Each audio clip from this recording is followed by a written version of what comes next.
This is the real day I love today. At the end of today, you're all going to raise your rates. So they'll go silent, and silence is good, right? Like I said to you yesterday, when there is a silence, you have to have the courage to stay silent. Just stay silent. They will come back, and when they come back, that's what you start to speak about. If I listen to most people on sales calls or in sales situations, when they get into a situation where a patient is starting to think about them as a proposition, as about a viable option, what you'll often find is they speak over the top of the silence. And that confuses the person even more. That loses their train of thought where they were starting to actually come to their cognitive decision.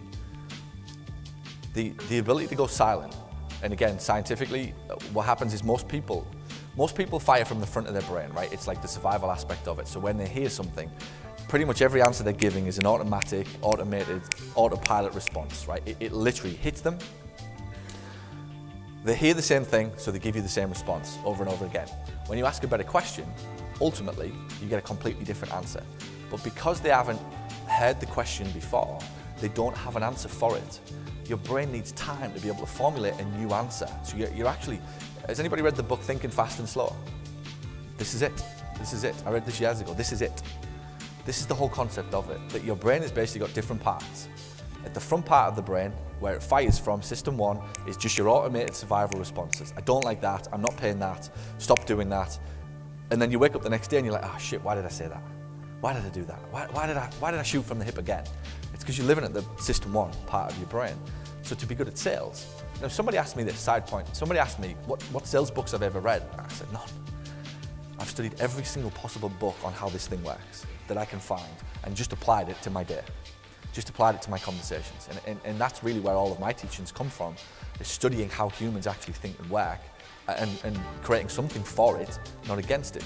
So the point of you asking them questions and them going silent, take confidence in the knowledge that all that's happening is they're going to a different part of the brain to come up with an answer that they've never given anybody before, and that's fine. You will kill it if you jump in. Jeremiah, what was the longest you went? What's the longest you've gone with silence? Remember this story?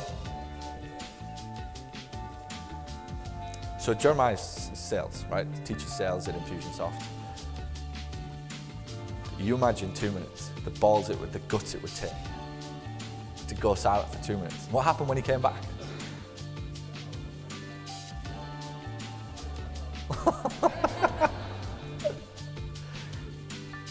Now, I've never gone 2 minutes, but I've certainly gone 4, 5, 6, 7 seconds, which feels like 2 minutes.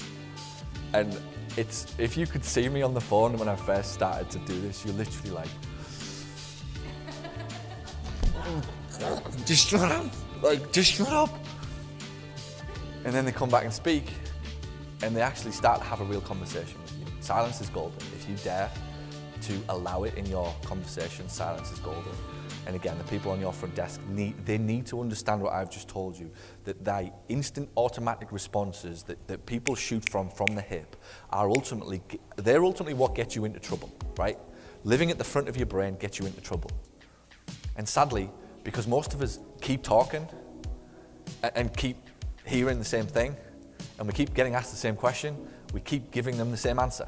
And therefore we keep getting the problem, and we stay in the problem. Can you see the cycle? And then all of a sudden somebody comes along, like you or I now hopefully, and you ask them a different question.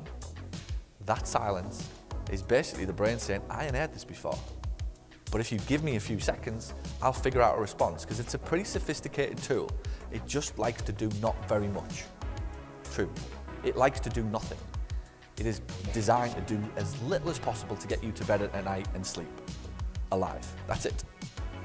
The concept of thinking, it is why it's so difficult for people.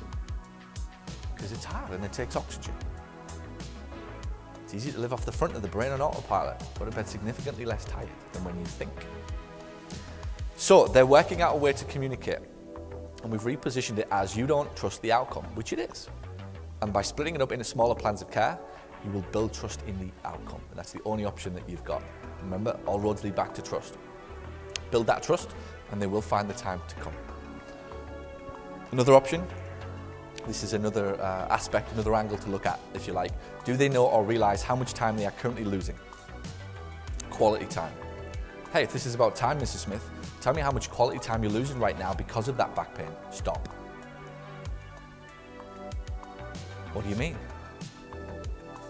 Well, listen, it's obvious that anybody with lower back pain, that is going to slow down their enjoyment of life. It's going to cause them to have to take longer to do things, to get the house cleaned or the grass cut or the kids picked up or whatever it will be that you have to do.